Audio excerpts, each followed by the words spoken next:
तो welcome guys, स्वागत है आपका एक और नई वीडियो में।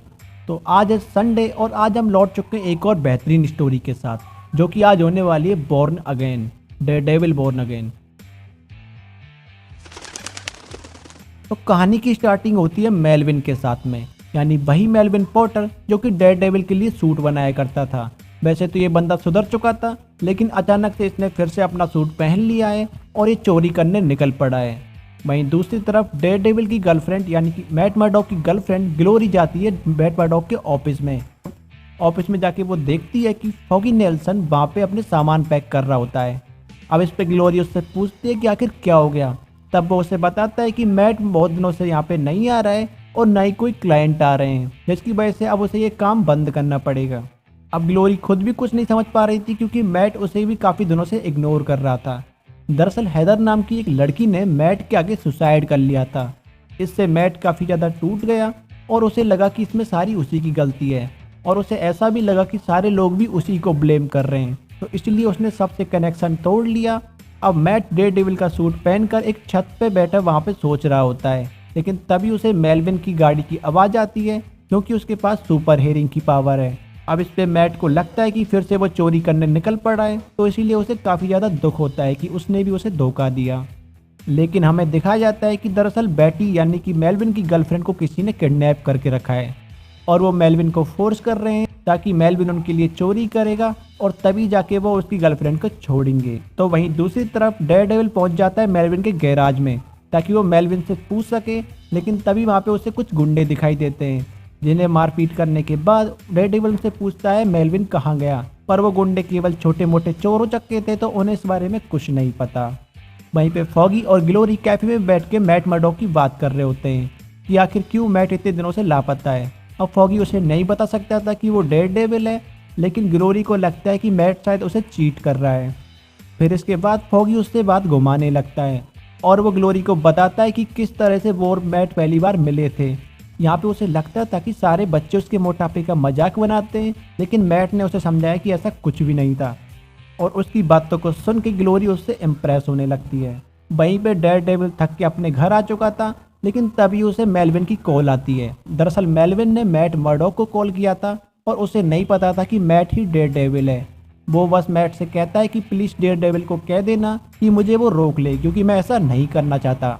अब उसकी बातें सुन के डेविल बैंक में पहुंच जाता है, लेकिन वो उससे बिना कुछ पूछे सीधा उसे मारने लग जाता है। अब मेलविन भी उसे काफ़ी ज़्यादा टक्कर दे रहा था, लेकिन तभी डेविल उसे उठा के एक खंभे पे दे मारता है। इससे मेलविन घायल हो जाता है और वो सरेंडर कर देता है। लेकिन वो डेविल से कहता है कि प्लीज़ चाहे तो मुझे पुलिस के हवाले कर दो, पर मेरी बेटी को बचा लो। इससे डेविल शर्मिंदा होता है, क्योंकि उसने बेटी को बचाने का वादा किया था, लेकिन वो हैदर की मौत के सदमे के बाद अपने वादे को निभा नहीं पाया, और इसीलिए वो और मेलविन जाते हैं और किडनैपर्स को मारने लगते हैं। अब डेविल को डर था कि कहीं मेलविन किसी को जान से ना मार दे, लेकिन मेलविन सुधर चुका था, तो इसीलिए वो सीधा बेटी के पास जाता है और फिर उसे वहाँ से छुड़ा के सीधा घर चला जाता है। डेविल को लगा था कि वो उसे थैंक यू बोलेगा या उससे बात करेगा, लेकिन मेलविन बिना कुछ भी बोले वहाँ से उसे अकेला छोड़ के चला जाता है और ये इश्यू ख़त्म होता है। फिर सेकंड इश्यू आता है अपोकलिप्स का। अपोकलिप्स में हमें 6 महीने पहले की कहानी दिखाई जाती है। यहाँ पे कैरन पेज मैट और फॉगी को छोड़ के चली गई थी। दरअसल वो मॉडल बनना चाहती थी, लेकिन वहाँ जाके वो ड्रग एडिक्ट बन जाती है और वो इतनी ज़्यादा कंगाल हो जाती है कि उसे पैसों के लिए किंगपिन के साथ सौदा करना पड़ता है। यहाँ पे वो किंगपिन से सौदा करती है कि मैं तुम्हें डेविल की असली आइडेंटिटी बता दूंगी, बदले में तुम्हें मुझे पैसा और ड्रग देना पड़ेगा। वहीं पे प्रेजेंट में जब मैट मर्डॉक जगता है और वो देखता है कि उसने बहुत महीनों से इलेक्ट्रिसिटी का बिल भी नहीं भरा है, साथ में रूम का किराया भी नहीं दिया है, और तभी उसके घर की बेल बजती है। दरअसल उसे नोटिस आया था और उसके बॉस ने उसे बुलाया था। यहाँ पे उसका बॉस उसे बताता है कि किसी ने उसके ऊपर केस किया है। यहाँ पे उसने 12 साल पुराने केस में गवाह को खरीद के केस को गुमराह किया था, और केस करने वाले बंदे का नाम दरअसल बैन, जो कि मैट का ही पुराना क्लाइंट था। अब इससे मैट को विश्वास नहीं होता कि आखिर ऐसा क्यों हो रहा है। वहीं पे दूसरी तरफ ग्लोरी जब सुबह घर पहुंचती है, तो वो देखते हैं कि किसी ने उसके घर को लूट लिया था, तो इसीलिए फॉगी उससे कहता है कि तुम चाहो तो आज रात के लिए मेरे घर पे रुक सकती हो।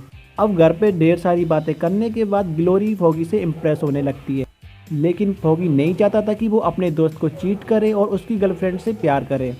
तो इसीलिए वो उसे इग्नोर करके सोने के लिए कह देता है। मैट डेयरडेविल का सूट पहनता है और बेन के ऑफिस में पहुंच जाता है। यहाँ पे वो बेन से पूछता है कि आखिर वो किस बात का उससे बदला ले रहा है और उस पर केस कर रहा है। बेन उससे कुछ नहीं बताता और उसे वहाँ से जाने को कहता है। जब डेयरडेविल वहाँ से जाता है तो बेन फ़ोन पे किसी पर्सन से बात करता है और उससे कहता है कि वहाँ पे डेयरडेविल आया था, लेकिन मैंने उसे कुछ नहीं बताया, तो प्लीज़ मेरे बेटे को मत मारना। अब बाहर खिड़की पर डेयरडेविल सारी बातें सुन रहा था और वो समझ जाता है कि माजरा क्या है, लेकिन उसे अभी तक ये समझ में नहीं आ रहा था कि मैट के साथ किसकी दुश्मनी है, कौन उसे बर्बाद करना चाहता है। अब सुबह वो सारी बातें बताने के लिए फॉगी को कॉल करता है, लेकिन तभी उसका फ़ोन ग्लोरी उठाती है। इससे मैट का दिल टूट जाता है कि आखिर उसकी गर्लफ्रेंड उसके दोस्त के घर पे क्या कर रही थी। अब केस शुरू होता है और फॉगी मैट मर्डॉक का केस लड़ता भी है, लेकिन वो मैट की जॉब को नहीं बचा पाता और मैट की जॉब चली जाती है। जिसके बाद मैट उसे गले लगा लेता है और वो उससे कहता है कि मैं तुम्हारे जैसे दोस्त को डिजर्व नहीं करता, और वो घर चला जाता है। और हमें दिखाया जाता है कि इस सब के पीछे दरअसल किंगपिन का ही हाथ है, यानी मैट को बर्बाद करने के पीछे शुरू से लेकर एंड तक किंगपिन का ही हाथ था। वहीं कैरन पेज जब घर पहुंचती है तो वो देखती है कि किसी ने उसके मकान मालिक को मार दिया है और साथ में वो उस पर भी हमला करता है। और इस पे कैरन पेज रोने लगती है और उसे याद आता है कि उसने उस बंदे को धोखा दिया जो कि हमेशा उसकी मदद करने को तैयार खड़ा रहता था, और उसे अपनी गलती का एहसास होता है, लेकिन अब तक देर हो चुकी थी।